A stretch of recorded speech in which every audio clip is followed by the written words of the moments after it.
As far as you know, where does Li Hongzhi live in the States, and how is his life? Well, Li Hongzhi has chosen to live in the United States. He has, at last I heard, a home in New York and a home in New Jersey. Based on just those two properties, he's a millionaire. He's a rich man. He lives a comfortable life. While many of the members suffer, he lives very comfortably. He's taken care of, and he appears to be living a very comfortable life.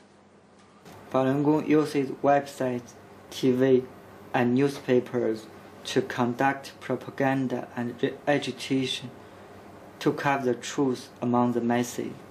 So, do Americans really know the true facts of Falun Gong? What's your view on this? I think in the United States there is a certain feeling, a concern about human rights in China. And I think Falun Gong has manipulated and used that to try to influence public opinion in the United States. But again and again, they have made claims that they have not been able to prove about atrocities that have occurred here in China. Also, in their relationship with the Chinese communities in the United States and Canada, they have frequently alienated those communities by doing things that were not in a community spirit, that were only focused on their own needs and their own desires rather than joining in the community. For example, if there's a parade event for Chinese New Year's, they will break rules in the event by handing out religious literature or talking about their political complaints about China rather than simply participating in an event neutrally, which is what everyone else does. And I think that the American media, to some extent, has come to regard claims made by Falun Gong with some skepticism because of their track record. And in response to this, Falun Gong has basically created their own media. They have the Epoch Times, they have their own television network, their websites, and in that sense they control their message and can put out whatever they want regardless of the American media. I think Americans are increasingly skeptical of Falun Gong because they've made many outrageous allegations that have not been able to be proven objectively. For example, they said that thousands of people were killed here in China and that their organs were harvested. That was never proven, and it was an outrageous claim. Also, I think that the tragedy in Tiananmen Square in 2001, where a child was killed and people burned themselves in protest, I think that caused many Americans and people around the world to look at Falun Gong in a much more negative way. And I think in the United States, the way in which they try to project themselves into the Chinese communities has caused a great deal of a negative reaction to them. So again and again, their behavior has caused many Americans to question what they say and to increasingly look at them in a different way, not as victims, but rather as a group that fits the profile of what we would consider a destructive. We know that Falun Gong organizes Shenyun shows to expand its influence. How do you think of the Shenyun shows? Well, I think the dance troupe tour that's going on that Falun Gong sponsors, it's false advertising. And they have gotten some critical reviews in New York and in London because audiences and critics who have gone to review the shows felt that they were taken advantage of. They thought they were going to just be entertained, and instead they were subjected to religious and political propaganda. So I think that Falun Gong has actually gotten in trouble over the dance touring company rather than really put forth a positive image. Do you know anyone who have watched the shows, and what's their views? Well, in the reviews that I've read, they felt that the show was not really that good, that there were some performers who were quite talented, that the costumes were very nice, so there was a good deal of money spent on the production, but that basically it wasn't as advertised. It really wasn't the kind of historic, traditional performance of Chinese dance and history that they expected. In 2006, Falun Gong spread a rumor that the organs of their practitioners were harvested in Shenyang, thousands of them. What's the effect in your eyes at that time? How do you look at it? In 2006, when Falun Gong made claims of horrible atrocities occurring in a hospital here in China, independent sources outside of Falun Gong were unable to confirm any of its allegations. There was a United States congressional report. There were even critics of China that said, I cannot confirm these reports. All I have are stories from Falun Gong devotees. I have no objective physical proof. Mr. Ross, does Li Hongzhi exploit his followers? What's your view? No one knows how much money Master Li controls. Certainly, it seems to be millions of dollars a year because it costs a lot of money to finance the Epic Times, the dance troupe, the television station, and so on. It appears that people that are Falun Gong devotees give money to Master Li. They buy his books, they buy his tapes, they give donations, they provide free labor as volunteers. And in this sense, he has exploited the people that follow him. And certainly, by virtue of the amount of money that he controls, I would consider Master Li a wealthy man.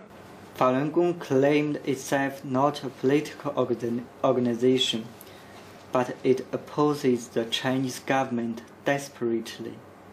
It always propagates truthfulness, compassion, and tolerance, but at the same time transmits false information and is intolerant to any criticism. So, what do you think of their contradictions between speeches and actions? Well, I think it's very interesting that on one hand, Falun Gong talks about human rights violations and the fact that they want freedom to express themselves in China.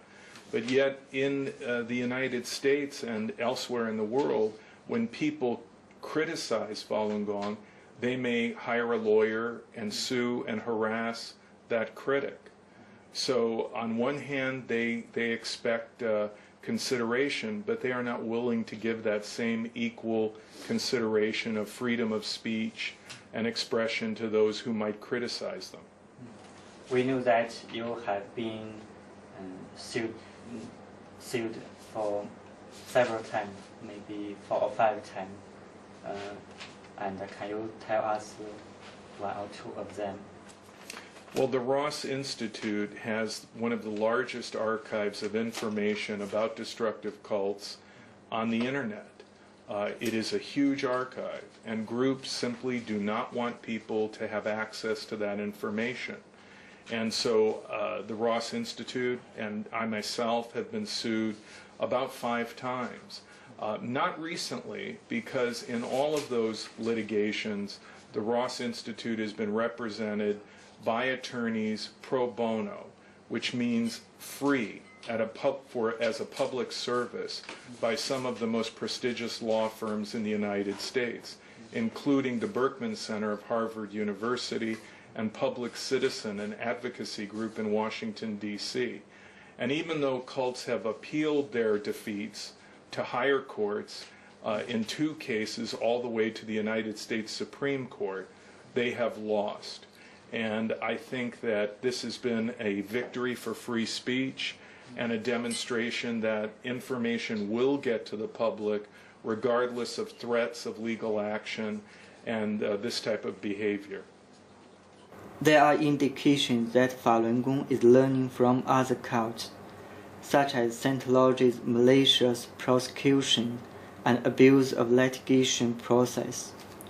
Would you please tell us some of the litigation situation of Falun Gong in countries like United States and Canada?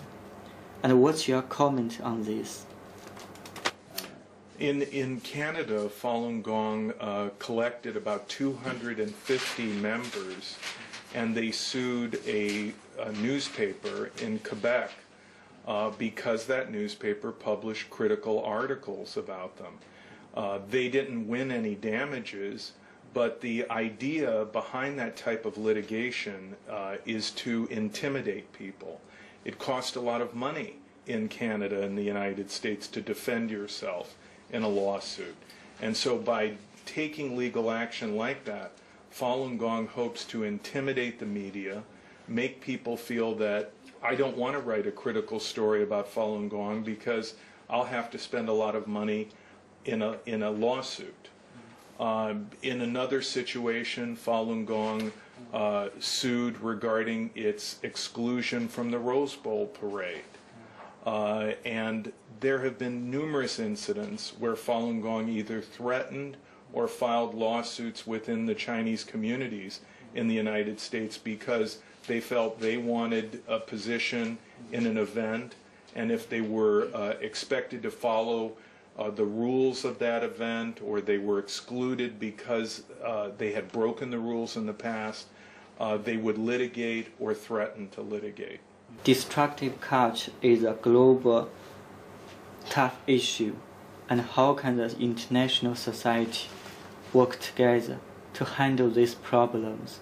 I think it's very important for all countries to coordinate and work together in sharing information that they may have about particular groups in their country with other countries, because what we're dealing with is a global phenomenon.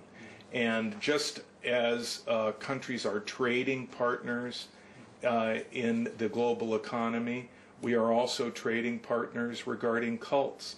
There are cult groups, many cult groups, which are international.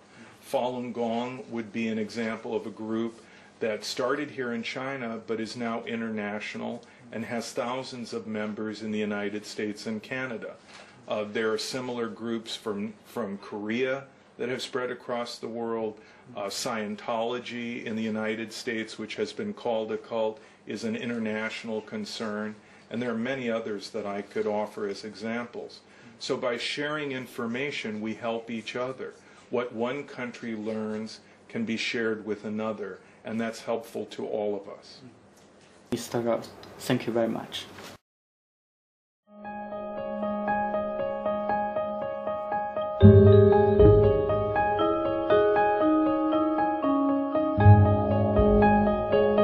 Thank you.